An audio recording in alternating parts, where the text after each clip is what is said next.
all the seminars, we'll see people trickling down, but I think we have the time of some very important people. So since this is also a YouTube-based discussion, which is very important because after this which goes, we can start. So with all your permission, I think I'll begin today. A very serious day and discussion because the title of today's meeting is Second Gas Economy. We did the first meeting in 2009 in Gujarat. And after that, we have not been able to come to this topic for obvious reasons that I didn't see a deep interest in solving our gas issues. But I always felt that some time in the whole thing, we take hydro, we take all those discussions, and we have taken solar. And in fact, the success of solar is we prepared that report, which Tripathi Sahab ko मेरे को थोड़ा बताना है कि हमने वो India's solar report बनाई थी renewable energy के अंदर, and that we had recommended a minimum 50 gigawatt long time back to Shyam Saran ji. That was doubled to 100 gigawatt recently because the government really took a point that the PLF for solar power plant is very low, 19%. So the same group is involved. So I thought, let's discuss what is the problem with gas. And reason for this discussion is the hydro capacities have come down to a 15%, which we discussed with Prasad ji last time, and he was saying that from a share of 25% in the power generation mix, we come to a pathetic 15%, and peak power demand is not being sorted out. We are also having a problem of handling the grid frequency. So it's a very complex problem, but gas could provide a larger solution if it is seen as a power generation system. Another point is that we have some 30 gigawatt of gas-based power, which is lying idle. So we'll discuss all these things across gas economy, and also we have the discussion on decentralized and distributed power opportunity because gas is a major role. Gas, biofuels, and I would say renewable fuels can come into picture. So we will have a discussion on that, and we'll see the possibility at the end of the day whether solar hybridization is a good idea with gas. So this is the agenda for the day. We have S.C. Tripathi, the former Secretary, Petroleum and Natural Gas of the country, and very eminent person, a man who is completely knows the in and out of the gas sector and how we work, how this country moves across. And we are very thankful that he took time off and has come here. We have Shri P. Chaturvedi. He is the chairman of the Indian Institution for Advancement of Science, a very eminent persona. He is also very active with the Institute of Directors, of which I am also a life member, but I don't appear in many of those meetings. But with his help, probably I can attend some of those meetings. But they do great work. And Chaturvedi Sahab has been an eminent persona in the area of economy and other issues, in the country. And we have a very distinguished set of people around here. And let me introduce each one. We have V.K. Garg, the former chairman and managing director of Power Finance Corporation. Literally, the corporation was brought to a level that it could go forward in financing the power sector because of Garg Sahab. Thank you, Garg Sahab, for being with us today again. I have Dr. Hridesh Khanna, who's come all the way from Germany. He has a checkered background because he headed organizations like MTU. He turned around GE in the early stages. He was a man who worked in the gas engines area, also in the gas markets itself, with a very wide, relationship in most of those countries with the asset owners in Iran, in Qatar, and it's massive, and also Canada. It's good to have him because he just came because this was the meeting. He just decided that I'll be part of this meeting. And he has come and he wanted to join us today. So thank you, Khanna Sahab, for spending time with us today. We have T.C. Arora, a man who literally was synonymous with Toshiba in India for several years. And Toshiba is a leader in power generation. We also know that JSW Toshiba is a joint venture in India for manufacturing of power machines. And they also entered T&D with acquisition of the transformer factory of Vijay Electricals. So, Saab is active even today, advising Toshiba. So, thank you, Arora Saab. I have my colleague, mentor, and very close friend, Santosh Goenka, once again with us, grandson of Ramnath ji. That's how I would introduce him. We have Hetal Mehta, my colleague in the Renewable Energy Association, because renewable is important.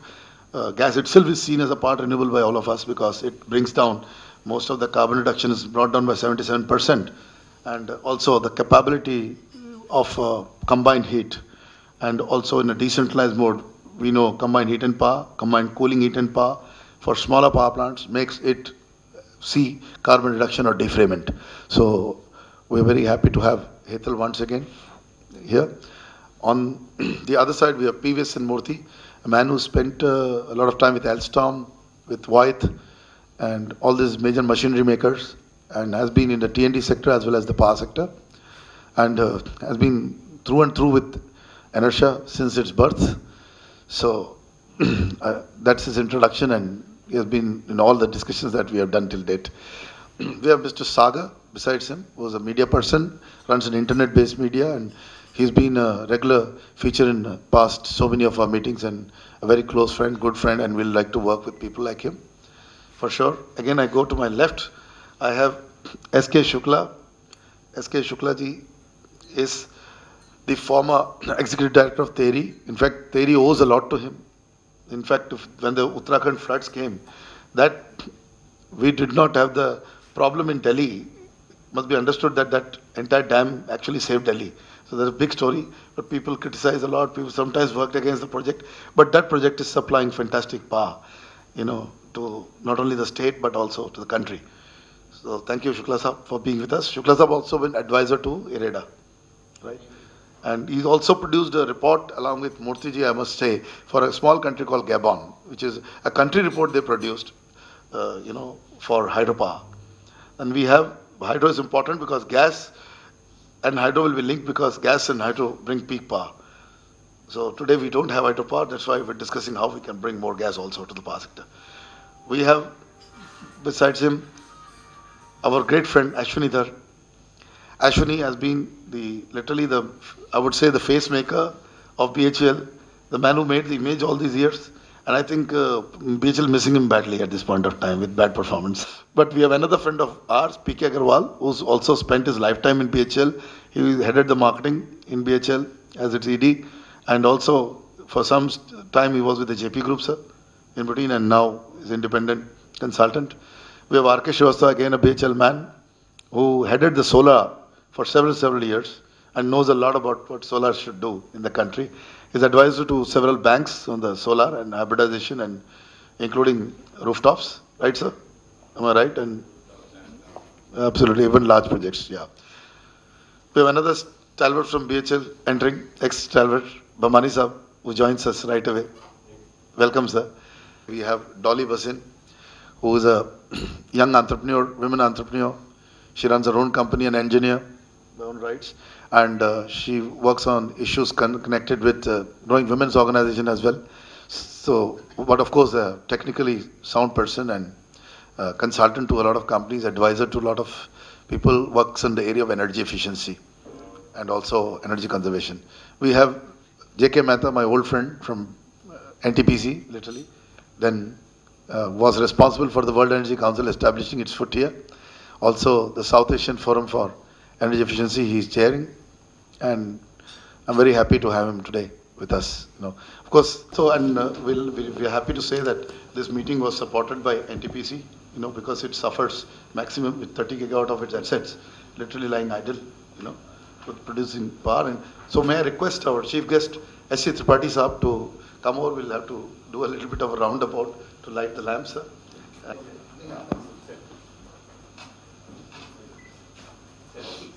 Please give a big hand.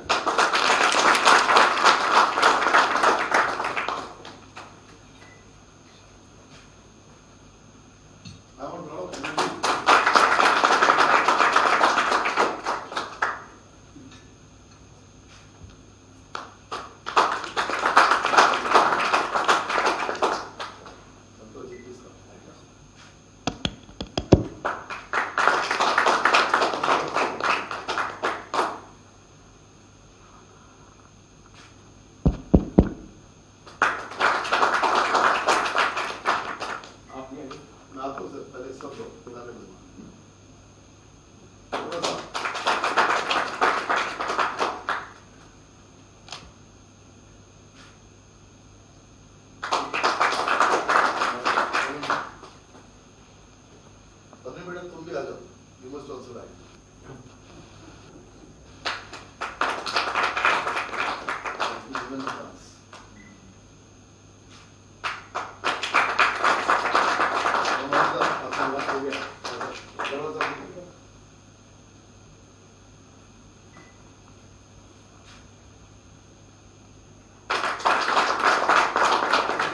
Thank you, everyone.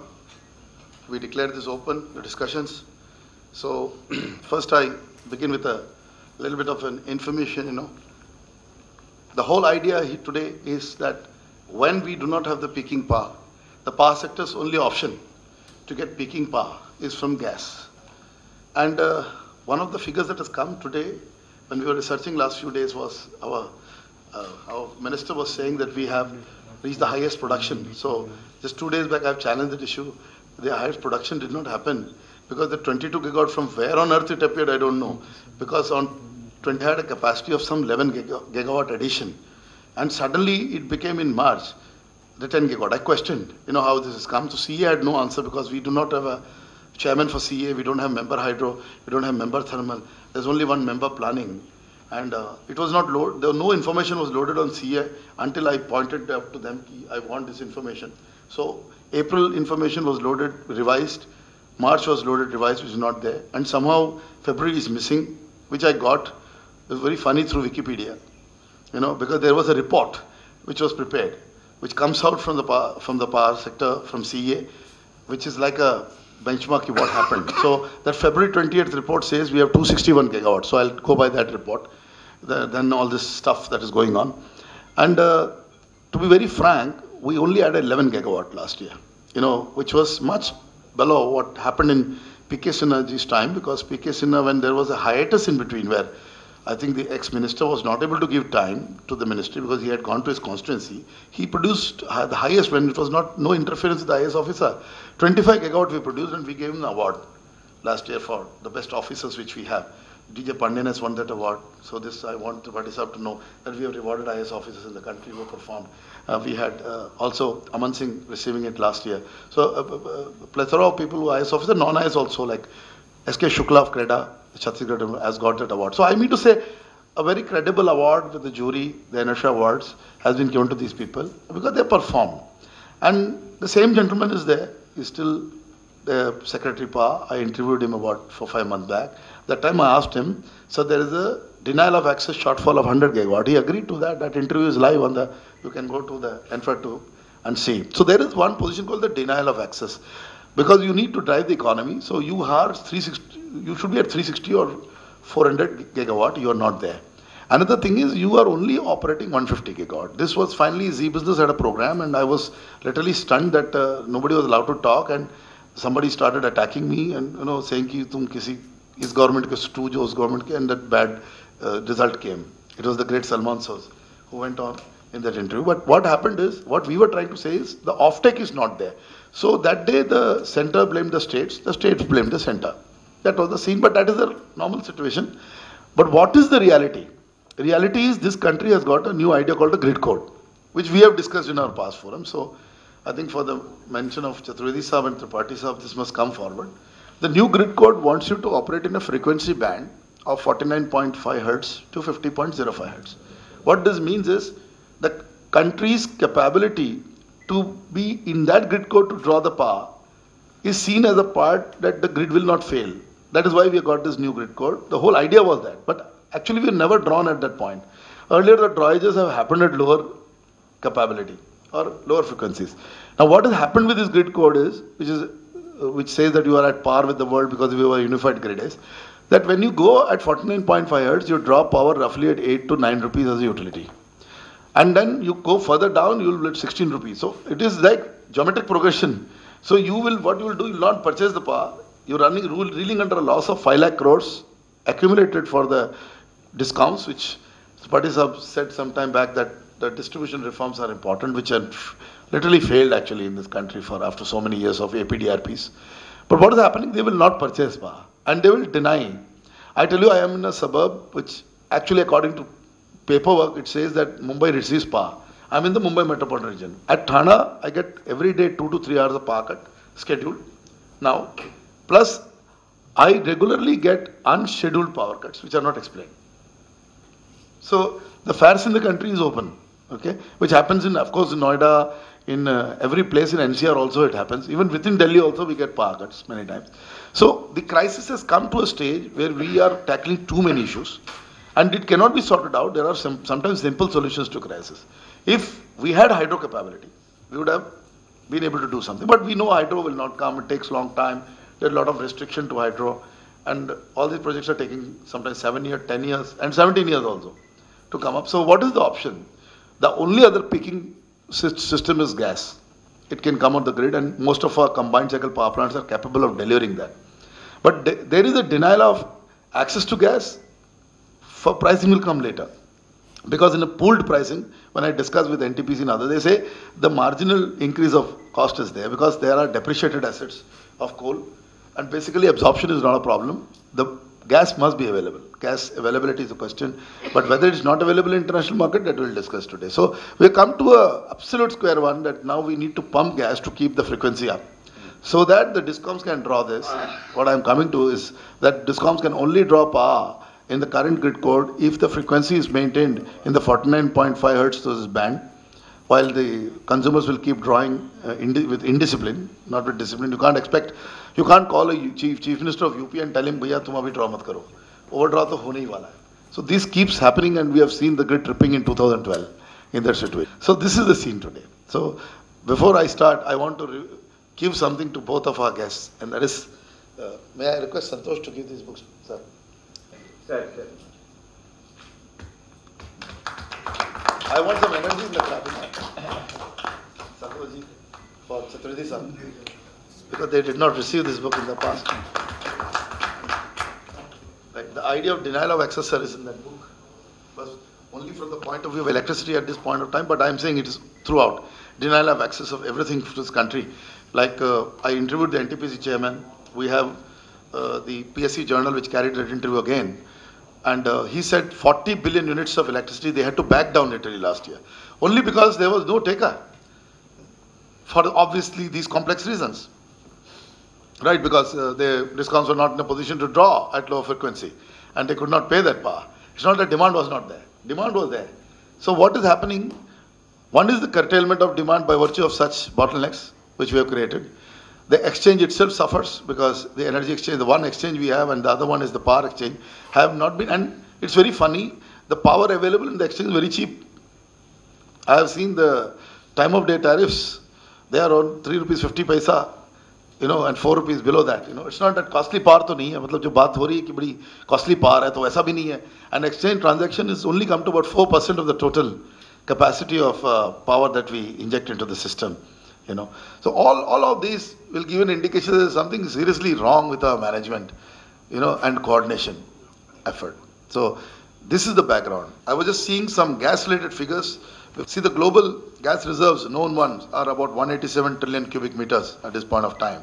And the three leaders over there are Russia, Iran, and Qatar. Whether they produce or they are capable of producing is next. Of course, I have the top 10 in the list, but Russia, Iran, and Qatar. Russia is 47.8 trillion cubic meter. Iran is 33.8 trillion cubic meters. Qatar is 25.07 cubic meters. Because the next one, Turkmenistan, is about 7.5. Then we have US at 8.73. So these three have very large assets of gas, known reserves. And where do India and China, because we always are coming to China and India always. China is at 3.3 trillion cubic meters. India has 1.43 trillion cubic meters of gas assets.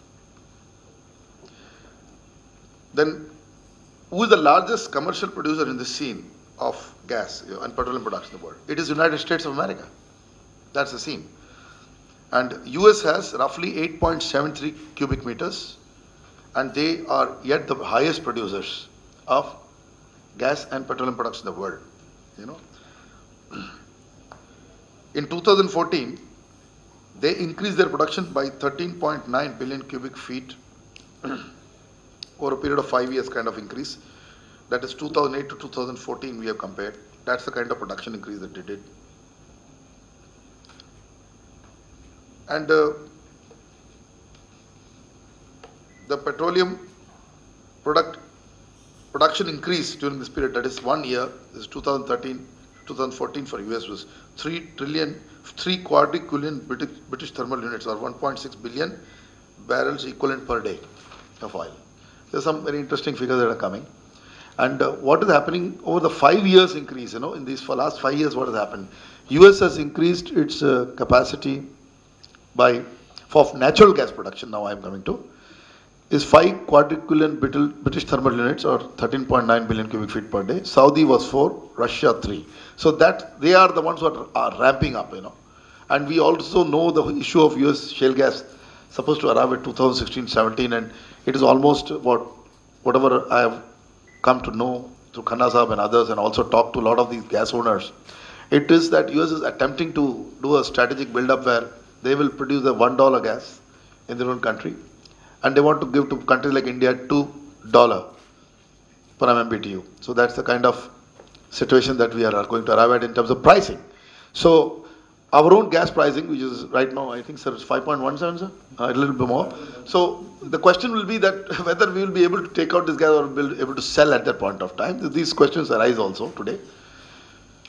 Then on 25th June 2014, there are some statistics for us, on terms of crude oil production of India. Crude oil production of India stood at 37.78 million metric tons, and it fell from 37.86 million metric ton in 2012-13. Natural gas production stood at 35.4 billion cubic meters and fell from a level of 4.07 billion cubic meters of 2012-13. The reasons for this decline that have been mentioned and well known in the market is the blame is put on the KG production. We dropped by about 12.96%, and when I did an analysis, our drop in production has been constant over the last 3 years. Like 13-14 is 12.96, 12-13 is 14.47, and 11-12 was 8.92. And the year before that, which is the 2010-11, our incremental production was plus 9.94. So it cannot be drastically changing like this. So the question mark is whether we should believe, because these are not my data, these are surveys produced by the ministry itself. I'm trying to use whatever is available from there. Otherwise, people will end up saying, "We, aap kaun se data quote kar rahe hain?" So there are two sources which I quoted. The EIA I quoted earlier, and now I am using the data of the government's own report. So this report tells me that something is seriously wrong. Suddenly, you cannot get a dip. So then whether Reliance and all these people are telling the truth or not, we must find out. And which I think with the 3,500 crores of penalty, which ran through a story of March 2014 of ENERTIA, where we said a case of irresponsible corporates, who are squatting on the gas assets. That question has to come, because as an editor, I feel something is seriously wrong when people say, I cannot produce. Because we know 21% of the stake was sold at 7 billion to British Petroleum. And now, funny thing is, what they have done, they have written it off, because to camouflage any inquiry. And what the write-off will do, I think these people will go and they will do some trading of the shale gas and end up not taking our gas. So that is my fear. So these are the fears that are coming into my head, right now, but we'll find the answers over a period of time. Then our refining capability of throughput was 225.5 million metric ton, and it also, it increased a little bit from 219 the previous year, 2013-14 figures we have. And the crude oil that we imported was about 189 million metric tons. So it means we are very close to the 60-40 case. Like 40% of our requirement we are importing even in crude terms. Okay. But what happened to gas? Gas, it seems the figures that they are putting doesn't look okay to me. It says our demand and supply is same. That's the kind of stuff that is written in the report. So we all know that our assets are idling. Even the great Dabhol, I'll tell you the news. The news is it has no gas. My friends in GE say they improve and repair it, but they barely operate it. When Maharashtra is reeling under a 7,000 megawatt crisis, the Dabhol power plant is not operating many of the times. And we spent 20,000 crores after political brouhaha over it. 20,000 crores means we spent about literally $4 billion to build that plant. We built it. I'm saying it's very good to build it, nothing wrong. Because I was saying it would have built in 1 billion also. But वो 4 billion हुआ सारी politicking के कारण. And end result, what is there? We are not operating it. And who are the asset owners? GAIL and NTPC. So I was highly critical about a few days back about GAIL. I said, you are so happy. They are writing, they put up their results, that we are having a nice result. But what is a nice result? You are not able to, you're only doing city gas distribution. And there also is a problem. The problem is today automotive sales for diesel vehicles has gone up some 20 times nationally, and in Delhi and all it will be much bigger, and Mumbai also it will be much bigger. So you are only promoting a diesel economy and not a gas economy. So there also, even though the monopoly of GAIL will get an advantage, because all these are monopoly, Mahanagar Gas is monopoly, So the distribution companies themselves are happy growing in the way they are growing unless you build some extra competition in them. And you don't build a gas grid across. Like in Gujarat there is a gas grid, but no availability of gas. And in Maharashtra there is a gas grid, and we know what's happening to the gas. In Delhi also we know, with all that Indraprastha gas, many division has been closed in Indraprastha gas. So this is the scenario right now. And we are not at all, if you see the capability versus what we are doing, it seems like, again, a case of denial of access to this energy resource. Now, with this kind of background, we'll continue to have a dialogue today. I want Tripathi Sahab to tell us that what is the real picture, sir? What is actually happening? Are we in a position to really sort out that we get all these plants on? And then there is a little bit of politicking that we say we give it to fertilizer sector and all that. But shouldn't we give it to the combined cycle power plant, which is a more efficient use of the energy resource? Shouldn't we give to a more decentralized power, let's say a textile mill operating in Surat, which uses the combined heat and power for its textile and get an 85% efficiency of the system? Shouldn't that be on the priority? Or are we just not in a position to have a political and economic will to do things? What is your view, sir? Professor Iyer, Mr. Chaturvedi, Dr. Khanna, Mr. Garg, and distinguished invitees and experts in the field of energy. I am thankful to Professor Iyer for giving me this opportunity. And today we are in this forum discussing gas economy and decentralized energy.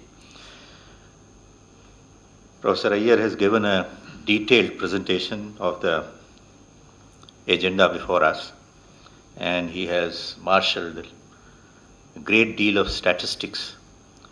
I'm really very impressed, Professor Iyer, for bringing all that statistics, some of which I was thinking of using now that you have already given. So I shall not bore you with facts and statistics. I'll try to present an overview before you in which you can then see for yourself where we are and what is the road ahead. Now let me first take the gas scenario, the hydrocarbon scenario. In the country, we are stated to have about 1% of global reserves for gas and less than 1% of the global reserves for crude. As far as the consumption is concerned, our hydrocarbon and energy consumption, in fact, both are about the same, near about the same when we talk about either primary commercial energy consumption or hydrocarbon consumption and compare it with the world average. We are about 1/3 of the world average, both in terms of primary commercial energy consumption or hydrocarbon consumption. We are about 1/3. China, which 20 years ago, 25 years ago, used to be at the same level where we are, it now has more than the world average. China has reached more than the world average. USA is several times world average. Europe is also several times world average. And we also, in foreseeable future, because the model of development that we have been following since the Industrial Revolution is all energy intensive. So, in foreseeable future, if we want to become a middle income country or approach a developed country, then next 20 years, there is no way our energy consumption will go down. Now, in this energy basket, the fuels there are two types of fuels. One is fossil fuel and another is renewable. Fossil fuel, both in Indian basket and in the world generally average, comprise, world is about 85%, Indian basket is more than 90%, the fossil fuel. Fossil fuel are basically three: coal, oil, and gas. Now, hereafter, you will find there is a difference between the world average and where we stand in India. The world average is that gas constitutes about 23-24% of the primary commercial energy consumption. In India, it was going up, it went up to 10-11%, but has again come down, it's now 8%. The trend is that between the three types of fossil, one is that you should reduce the consumption of fossil fuel, increase the renewables, that trend. renewables and nuclear. But nuclear has some problems. So therefore, nuclear energy consumption is increasing only in the middle income and developing countries. For example, China is going in a very big way for nuclear energy. But developed countries, they have some issue about nuclear energy. There are civil society groups which are quite active, and therefore nuclear energy consumption is not increasing in Europe and America. But China and other middle income countries, it's increasing, particularly in China. Many more nuclear reactors are coming up.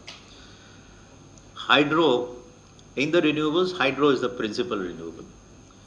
Nuclear comes in a category of its own because it is not in a way renewable, but for reasons of climate change, nuclear is considered to be a greener fuel, only for climate change. There are other issues, safety and other issues, which are very serious. But only from the point of view of carbon emission, nuclear is considered to be superior to fossil fuel. So where you have a choice to reduce your carbon footprints, you can either go to renewables or go to nuclear, provided you take all the measures required for safety and security and other hazards associated with nuclear. So China has decided to go in a very big way for renewables as well as for nuclear, because China also wants to reduce now, having reached a level of being the largest CO2 emitter. China is now from that position wanting to behave like a good corporate citizen and wanting to reduce. We have to go a long way. Our emissions per capita are proportional to our hydrocarbon fossil fuel consumption per capita. So per capita we are very low, but taken in absolute terms, we are also, after China, USA, and I think we may be third or fourth. So there is pressure on us to reduce carbon footprints, but our absolute number is still much lower than USA and China, and per capita is very, very low. So we therefore develop an argument saying that our per capita is very low, and you have been polluting for the last 200 years, we have just started, so give us some more time. China was also using this argument, but in the last 30 years it has reached such a level that now it can sit back comfortably and say, okay, I am now, although there is no obligation on me, moral obligation on me, but I am trying to be a good citizen, good corporate citizen, good citizen of the world, and I am going to do it myself. We don't have that luxury because we still are at a very low base so far as the consumption of energy is concerned. Now, as I said, between the three fossil fuels, it's the gas which is considered to be relatively less polluting than the other. So gas therefore comes somewhere closer to the green fuels. And you will see many places when GAIL advertises that we are green fuel. They are non-renewable, but they are greener than oil, greener than coal, and greener than wood. And therefore, the trend in the consumption of fossil fuel is more towards gas. And that is why the world average today is 23-24%. In fact, the whole of Europe, UK, etc., you don't find coal-based power plants coming up. You only find gas-based power plants coming up or renewables. So why is it that in India we are still very low?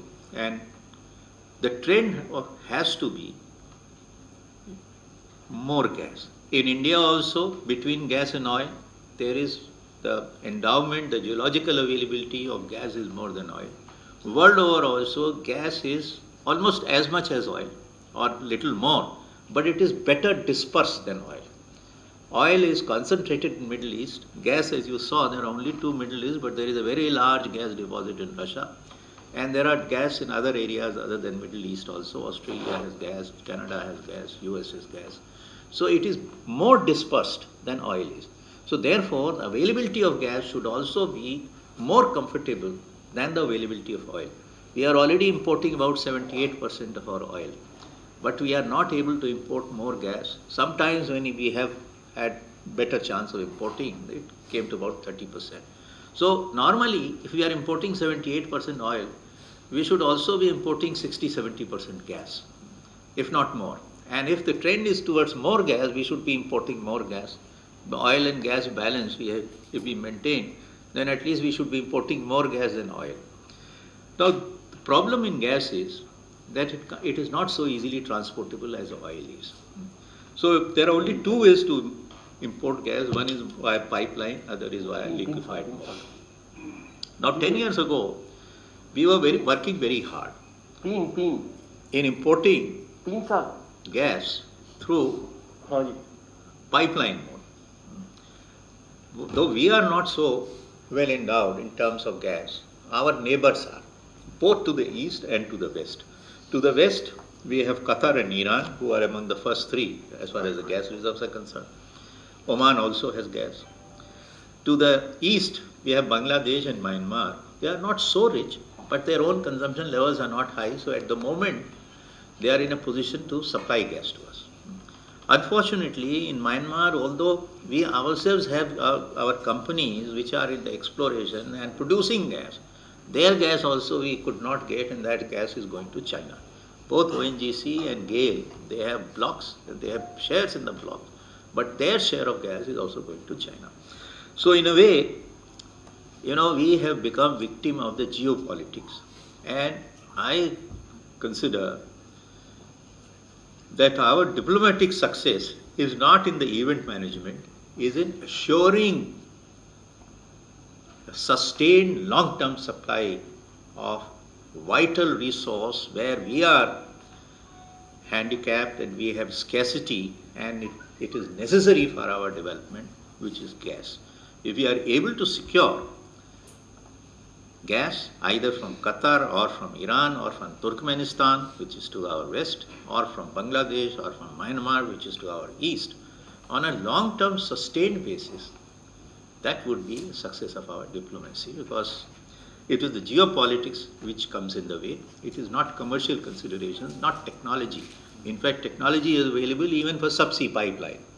If you don't come land route via Pakistan, you can even come subsea through the Arabian Sea. All that is available.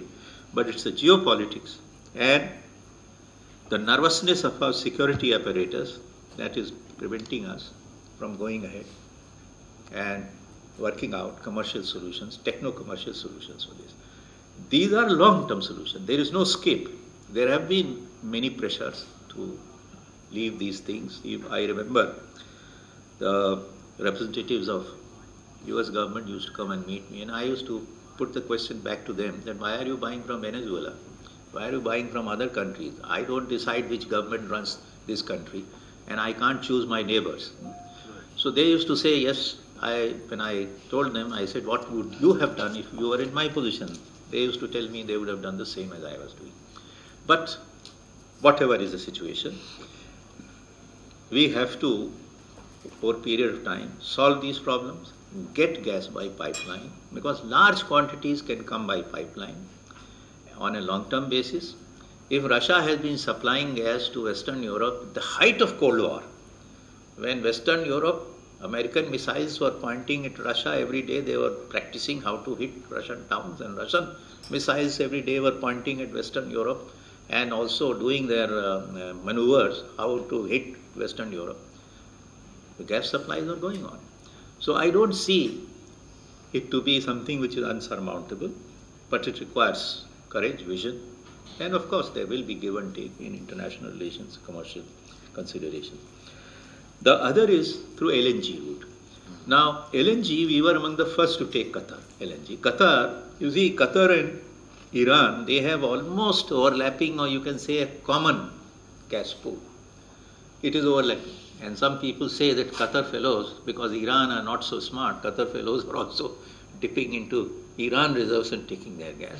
And Qatar has invited all the big multinational companies of US, Exxon, Chevron, Shell, etc., they're all there, and has developed very large liquefaction capacity.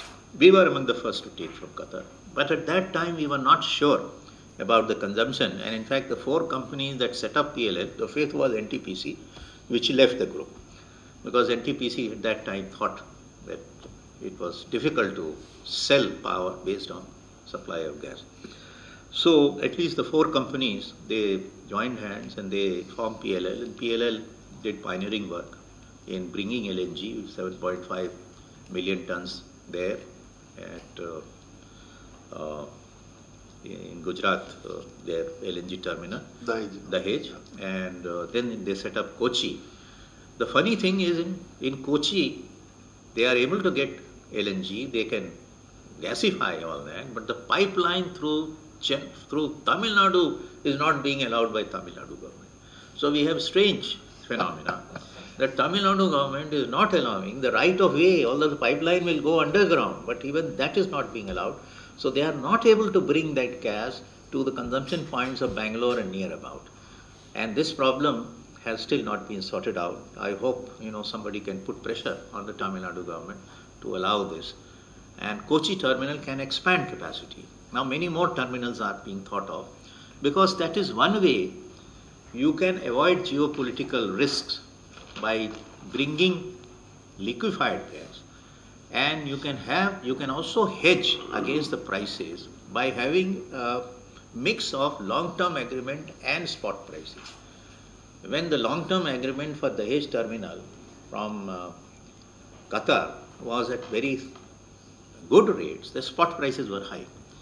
Now the long-term agreement is based on a mix of crude oil prices of last few years average, so they are very high.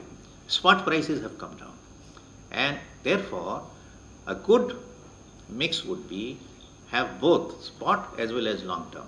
Now here I keep telling my colleagues that the Fukushima did not hurt Japan as much as it has hurt India. For sure, sir. Fukushima has put 52 nuclear reactors worth about 30,000 megawatts out of system, due to which Japanese are buying all the LNG that Qatar produces at any rate. Japan's purchasing power is 10 times the purchasing power of India, more. Our per capita income is about less than $2,000, theirs is about $50,000. So it's a ratio of 1:25 or even more. Therefore, they are able to keep the prices high even at a time when USA has stopped buying LNG. Because USA, from being the largest importer, is now converting into a kind of exporter. USA is still importing some oil from neighboring countries. USA is not importing oil from Middle East. And that is another question, that after some time USA will leave Middle East, and USA is withdrawing from Middle East, and it will leave Middle East and nobody will be there. So unless India and China and Russia can put together some system to keep Middle East in kind of relative peace, there will be a turmoil, and India, China, Japan will be worst affected. So anyhow, that's a geopolitical issue. But the short point is that USA is not dependent now on Middle East oil. Whatever oil it needs comes from Canada, Venezuela, Nigeria, little bit. And in gas, it has converted itself into an exporter, because it buys gas from Canada and then it produces gas. And now, US law earlier did not permit sale of hydrocarbon, export of hydrocarbon, but now on consignment basis, individual basis, they are allowing, because they are becoming surplus. And what we used to see earlier 10 years ago, the Henry Hub prices of gas were highest in US and lowest in Dubai and UK. Now it's other way. Henry Hub is $3, and here we find the prices going, our long-term contract with Qatar is about $13, and spot prices are $8 to $10. Similarly, in crude oil also, WTI always used to be higher than the Brent and Dubai crude. Now WTI is lower than the Brent. So US, it's a big change that has come about. US, therefore, is not dependent so much on imports. It is turning into an exporter, already an exporter of gas. And China's consumptions, which were very high, the growth was also very high, are also stabilizing. Europe is not consuming more, Europe is turning green. So these are favorable factors. And we should therefore talk to our friends in Middle East, Qatar, Iran, and work out both long-term solutions, either through pipeline or through LNG, and also work on their spot prices. So availability of gas should not be a problem. The other is pricing. Now pricing, of course, at the moment prices are soft, because although the gas and crude oil, they do not work absolutely in tandem. In comparison to the calorific value, gas prices by and large are lower than the crude oil prices. By and large, I am saying. They are lower than the crude oil prices. And gas is becoming more versatile. It is only the question of transportation and availability due to which gas has not gained as much popularity as crude oil and its derivatives. So we have to, when we talk about changing to a more gas-based economy, these factors, the availability, the pricing, the climate change, all these factors, they work together in favor of converting more and more to a gas-based economy. We in India, in fact, have found one more use of gas, which is not so normal. That is, all our public transport is now going on gas. So it is fertilizer, it is power, it is petrochemicals, it is so many things, fuel, direct, and I was at some other seminar where they were making a presentation saying, like combined heat and power cycle, they say gas conversion can be at 70, energy efficiency 70%. Coal, even 40%, 35, 40% considered to be all right. So, all these factors are there, and I think what is needed is, one, availability of gas, which should be on long term as well as spot pricing, but some agency to ensure that the consumers have assured and sustained availability of gas. And pricing, the other factor is pricing. If there is a mechanism to hedge, they will be able to give a price band in lower and upper ceiling and lower floor. And third, which I say is more important, is that the industry has to demonstrate that taking gas at price, gas price will never be, I should not say never, but almost always be lower than the equivalent price of liquid fuel. So gas use should be increased, direct use of gas, either for heating or for power, for steam, etc. For all these things have to be developed. And gas-based combined cycle power plants capacity, which will be in the nature of distributed generation, they have to be demonstrated. At other place, I said that, there was Mr. Kapadia, all of you must be knowing him. He has been, for the last 10 years, he is based in Baroda, and for the last 10 years, he has been 10 years or more, he has been advocating distributed generation. I said, Mr. Kapadia, you don't convert the converted. You work with CII, FICCI, industry, and all these fellows, and let there be demonstration. Then I was told that in Bawal, Vatsila has put up a plant which is 28, 29 megawatt plant here in Bawal, and they are supplying power to units in Gurgaon, and they say it is at 5-6 rupees per unit, and everybody is happy there. That is basically some Banaras house actually. I asked them, Banaras House were the ones who introduced them, but now there are no Banaras House. Yeah. It is 100% subsidiary of Vatsila. I know. And but they get gas from IGL. Yeah. The issue is get more gas. I thought somebody from SAGE was also here. No. But I tell you, sir, a bigger power plant is there in Gurgaon, 70, which DLF is not here today, but they were in our meetings. These are issues which we have to see, and as far as I said, now the second part is decentralized energy, where off-grid is very difficult to maintain, because off-grid, if it is off-grid, it can be off-grid only in remote areas, and there you have to arrange for storage and LED. For lighting you can do, but off-grid power for use as power is very difficult, because unless there is a standby, it is not a short supply and it will not work.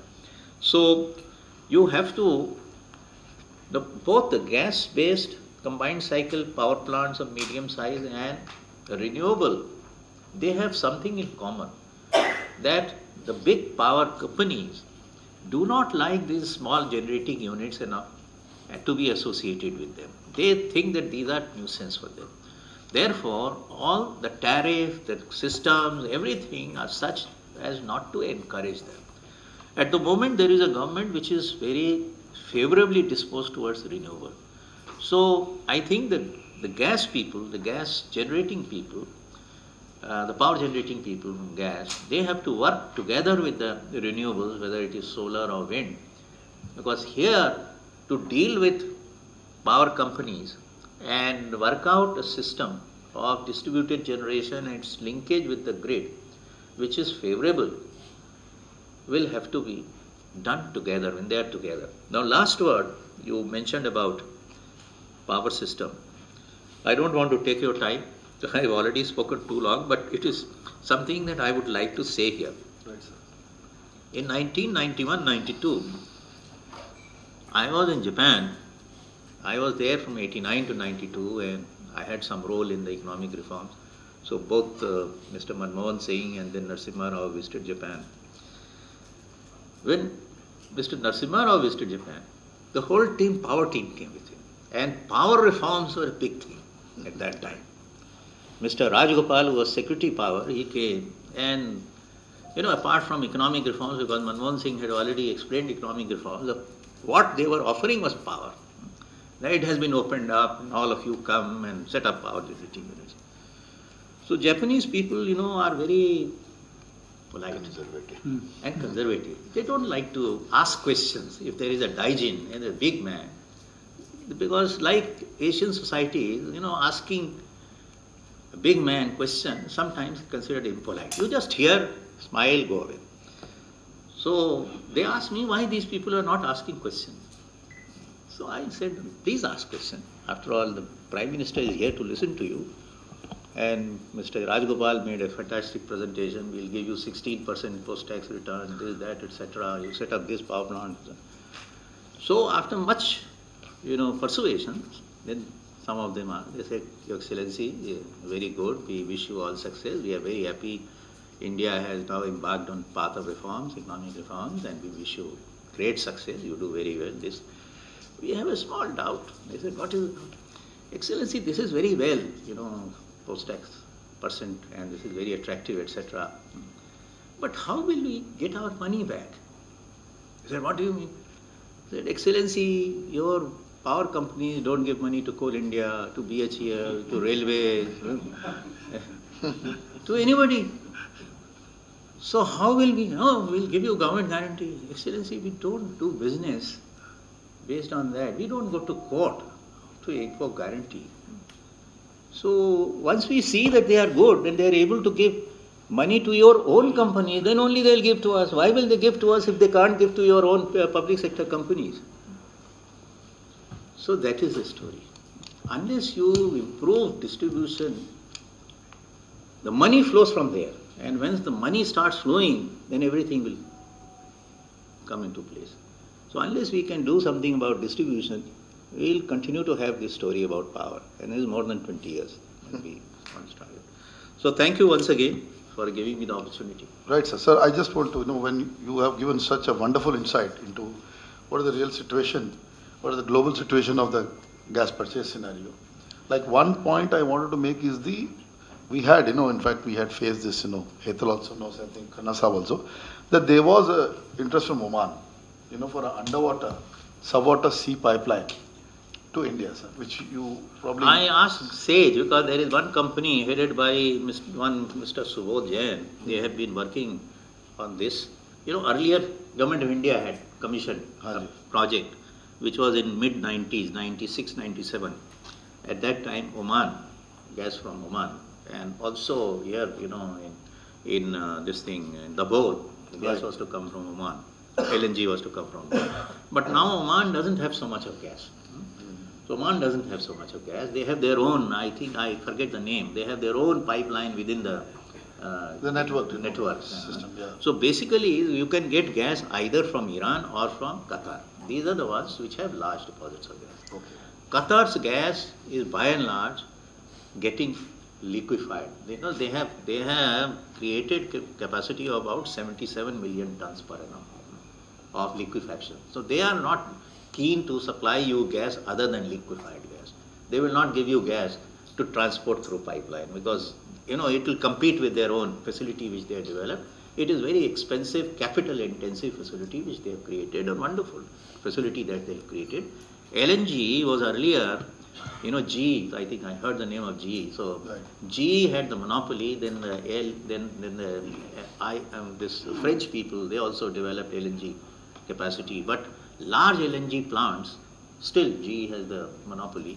And they were not giving the technology and equipments to Iran. So Iran had to take it from IFP, the France and others, but Iran is not able to even now produce LNG of any significant quantity. I was told that they are going up to 1.5 million tons or something, but I do not know. Right. So Iran still has, I mean, on a sustained basis because of this, the sanction on them, they are unable to produce LNG. Once the sanction is lifted, then perhaps Iran can also produce LNG. Right. But otherwise, Qatar has enough LNG. Right. There is a lot of LNG coming up in Australia. Right. But Australia also has problems in the sense that the cost is high. They have, there are some northern Australia and other areas where there are environmental issues, and the cost from there is high. But I think Cochin plant has tied up with Australia, and there is, I think, Gorgon or some place in Australia where they were to create large capacities. But Australia is more keen to supply to China and to Japan rather than to India. But we have some possibility from Australia. Indonesia has been supplying to Japan and others because they are closer to them. So our best bet is and continues to be Qatar, Iran, and Turkmenistan. Iran, we have Pakistan, so we can avoid Pakistan if we take the route, the sea, subsea route, and leaving the territorial waters of Pakistan. Particularly that area, Balochistan, is a disturbed area.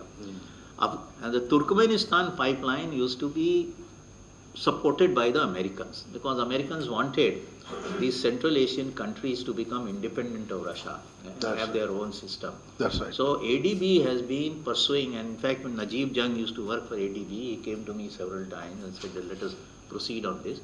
Problem there are two problems there. One, all the fields of Turkmenistan, they have all been tied by the Russians when they were part of USSR. And what Russia used to do was to take cheap gas from here, from Central Asia, for their own consumption, and supply gas from the part which is closer to Western Europe at a higher price. Okay. See, for your own consumption, you take cheap gas from this area and supply, because the part which is closer to Western Europe, from there you supply at a higher price. So therefore, Russia has always had some problem. They used to say that this is already committed to us. That was one. They may have sorted out now. Other is that apart from Pakistan, you have Afghanistan also there. From Turkmenistan, if you bring pipeline, it has to come to Afghanistan, then Pakistan, then India. Absolutely right. So there is no go. In fact, they have been working. I am not privy to their goings on for the last 7-8 years. Because when I was there, I did not support it very much. I thought it won't work, but because of American